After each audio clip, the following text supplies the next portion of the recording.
British साहब, दो चीज़ें मैं देख रहा हूँ as a student of history कि एक तो ये वॉर ऑफ एट्रिशन है बेसिकली, और जो काइनेटिक वॉर है वो तो नहीं हो रही है। This is a non kinetic war, और इसमें स्पेस भी यूज़ हो रही है, इसमें ईडब्ल्यू भी इस्तेमाल हो रही है, इसमें साइबर वॉरफेयर भी इस्तेमाल हो रही है।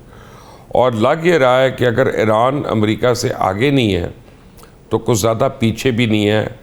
और मुझे ये लग रहा है कि अगर इन्होंने ज़्यादा बॉम्बिंग वगैरह इस तरह की जिसकी इन्होंने धमकी दी है तो रिटेलिएशन जो है वो यूएई को और बहरीन को बहुत नुकसान पहुंचा सकती है। बेसिकली मैं बार बार यही बात कर रहा हूँ कि इजराइल इज गोइंग टू, अगर अमेरिका ये अभी तक जिस तरीके से इनकी कोई बातचीत नहीं बनती है और जिसमें पाकिस्तान बहुत कोशिश कर रहा है कि इनको समझ आ जाए कि इनकी मुलाकात हो जाए अमेरिका की और इनकी, दैट मीन्स के अगर अमेरिकन और इसराइल ईरान की तरफ जाते हैं, वो जाके पावर प्लांट पे जो जाते हैं और उन्हें न्यूक्लियर साइट पर उन्होंने कहा कि रेडिएशन होगी, इससे पूरे खलीज को फर्क पड़ेगा, उससे भी नुकसान होता है। देन लाइक 100% ईरान ने कहा कि then I retaliate to American nations in खलीज एंड दैट इज यूएई, और उसके बाद आपके साथ बहरीन, और टू एन एक्सटेंड तो बाकी दूसरे ममालिक में भी जा सकता है, जबकि उसको जाना नहीं चाहिए। तो इसके साथ इससे एस्केलेशन ज़्यादा हो गया। बहरीन में जाके वो डिसैलिनेशन उड़ा देता है उनका, या कुवैत में डिसैलिनेशन उड़ा देता है। मुझे आप बताइए कि इससे एक बहुत बड़ा क्राइसिस हो जाए। तो 2 हफ्ते से ज़्यादा मेरे नहीं ख्याल के वहाँ पर कोई लोग रह सकेंगे। अभी तक तो वो बेसिकली रिलीजियस रीजंस की वजह से उन्होंने पानी के प्लांट्स को हिट नहीं किया जो उनके फेथ है। yes. लेकिन फिर जब एक एक्सकेलेट ज़्यादा हो जाता है, अगर वो जाके ईरान को नुकसान पहुँचाता है इसराइल, जो कि वो छेड़छाड़ यही करेगा, उसके बाद क्या होगा? बात ये कि इसके लिए it is the time tomorrow, अगर इनके जहाज ना गिरे होते अमेरिका के, तो they could have a face saving जी हमने उनकी एयर पावर खत्म कर ली, मिसाइल लॉन्चर 80% खत्म कर दिए, न्यूक्लियर कैपेसिटी खत्म कर दी हमने, उसके बाद उनकी एयरफोर्स नेवी खत्म कर दी, so we have decided to exit, वो ये कर सकते। लेकिन अब तो उनके पास एक्सक्यूज ही नहीं रह गया। Now they have no excuse. अभी बात तो है सिर्फ नेगोशिएशंस की, जहां पर आके यूरोप, मेरे ख्याल में यूरोप वांट के अमेरिका को इस वक्त नेटो चाह रहा है कि एक्सपोज हो जाए, इतनी बातें कर रहे हैं प्रेसिडेंट ट्रम्प, सी कि वहाँ क्या जाके कितना नुकसान होगा। और कांग्रेस की तरफ से भी बड़ा प्रेशर अभी इनके तरफ आ रहा होगा, वो भी इनको अलाउ नहीं कर रहे हैं। मिलिट्री एक्शन जी बूट्स ऑन ग्राउंड के लिए इसको परमिशन लेनी है, वो परमिशन नहीं मिल रही है। आर्मी कमांडर को उससे सैक करके रख दिए, which is very serious thing. और इसका मतलब बहुत ज्यादा अंदर खिचड़ी पक रही है कि नहीं, they don't agree to his proposal. और फिर अमेरिकन डिफेंस सेक्रेटरी भी अपना काफी एक देखेंगे तो होल्ड लूज का जिस तरीके से बात कर रहे हैं, उसको कल जो कांग्रेस सेनेट में काफी ज्यादा पुष्टि भी उठानी पड़ी है। तो इस कॉन्टेस्ट पे देखा जाए तो अभी भी मौका है कि एक इस्लामिक ममालिक के 57 है। आई थॉट कि आज किसी हालत में भी इनको चाहिए था एक स्ट्रॉन्ग स्टेटमेंट दे देते इस वॉर को रोकने के लिए, सब मिलके इस्लामिक ममालिक इकट्ठे हो जाते। मुझे तो एक समझ नहीं आती कि इस्लामिक ममालिक सारा इफेक्ट उनको हो रहा है। वाई डोंट यू, आपको एक हफ्ता पहले बैठ जाना चाहिए था, उसमें ईरान को और अमेरिका को पुश करते जी क्या है मुज़ाकरात करें। अपने अपने इंटरेस्ट है सर, अपने अपने इंटरेस्ट है। लेकिन अली मुझे ये बताइएगा कि ईरान ने अमरीकी तैयारे तबाह कैसे कर लिए, मुझे बॉटम लाइन बताएं।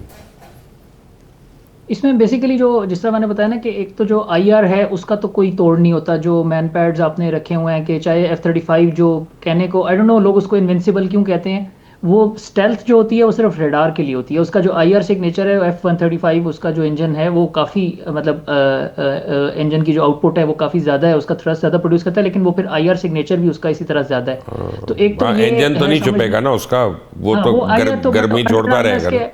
आप हाइब्रिड कोई इलेक्ट्रिक जैसे वो गाड़ियों की तरह का कोई जहाज बना ले, तो जब तक उसमें जो टर्बोफैन इंजन है जिसमें कंबस्शन हो रही है, पीछे से वो आफ्टर बर्नर का प्लूम पूरा निकलता है, वो आग की तरह 6-7 फुट दूर तक जाता है। तो आईआर से तो आप जो है ना, ईरान के पास जो आईआर की गाइडेड जो भी उनके आईआर गाइडेंस वाले मिसाइल्स हैं वो तो एक थ्रेट रहेंगे, क्योंकि रडार्स आप तबाह कर सकते हैं कि यहाँ पे इनका कमांड एंड कंट्रोल नोड था, यहाँ पे इनका एयर डिफेंस सिस्टम था। जो मैंने जैसे बताया कि जो छोटे छोटे शोरैट short range air defence system या ये जो शोल्डर माउंटेड जैसे अफगान वॉर में थे, स्टिंगर थे, हमने 1999 में अनजा से इंडिया का एक जहाज़ गिराया जिससे वो फ्लाई नाची की था कारगिल वॉर में, he was prisoner of war. तो ये इनका तो तोड़, पहली बात मैंने कहा कि वो कोई नहीं हो सकता कि आप कोई क्लेम करे कि जी हमने उनके IR मिसाइल्स भी ख़त्म कर दिए हैं, ये तो थ्रेट रहेगा।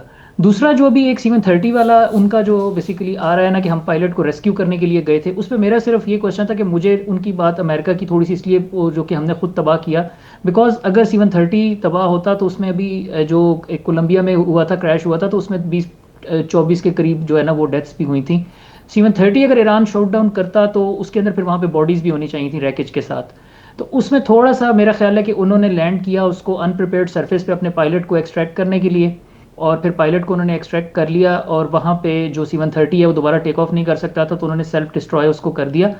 ये ईरान का मेरा ख्याल है कि बहुत बड़ा एक उनके लिए विन हो सकती थी अगर वो उस पायलट को पकड़ लेते। तो fortunate for India, sorry America के दो दिन तकरीबन अराउंड 48 आवर्स वो पायलट इजेक्शन के बाद ईरान में रहा, but now I think he is back. अगर वो दिखा देता ईरान पकड़ के, तो फिर वो शायद अमेरिका के लिए फेस सेविंग का बड़ा मुश्किल हो जाता कि वो पायलट नहीं पकड़ा गया, तो वो मेरा ख्याल है ईरान का जो है ना एक गोल्डन चांस उनका लूज हो गया। जी क्या कह रहे हैं?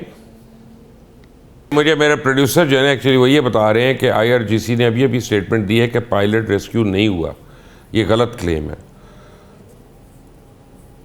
अच्छा, ये फिर अगर वाकई अगर ये बात ठीक है तो ये बहुत बड़ी बात है, बिकॉज वो पायलट, जैसे मैंने कहा कि अगर वो पायलट पकड़ लिया गया और उसके बाद वो टीवी पे आपने उसको परेड करवा दी, तो मेरे ख्याल में USA के बाद उसके पास फिर जैसे उनकी जो प्रेस्टीज और वो जो सारा कुछ है ना कि हमने ये कर दिया वो कर दिया, तो this remains to be seen because American का बड़ा। लेकिन अली आपको याद होगा कि अमेरिका ईरान के ऊपर 2 C-130 पहले भी गिरा चुका है और उसमें अपने कई 100 बंदे भी मार चुका है, आपस में ही टकरा गए थे, एक रेस्क्यू ऑपरेशन के लिए गए थे, ठीक है ना, आपको याद होगा।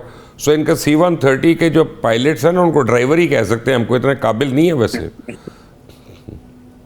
वो अब ऑपरेशन ईगल क्लॉ की जो 1980 में जो US एम्बेसी के अंदर था, वो उसमें वो उसकी बात कर रहे हैं, 52 हॉस्टेजेस को रेस्क्यू करने का जो ऑपरेशन था कार्टर के टाइम पे। बिल्कुल।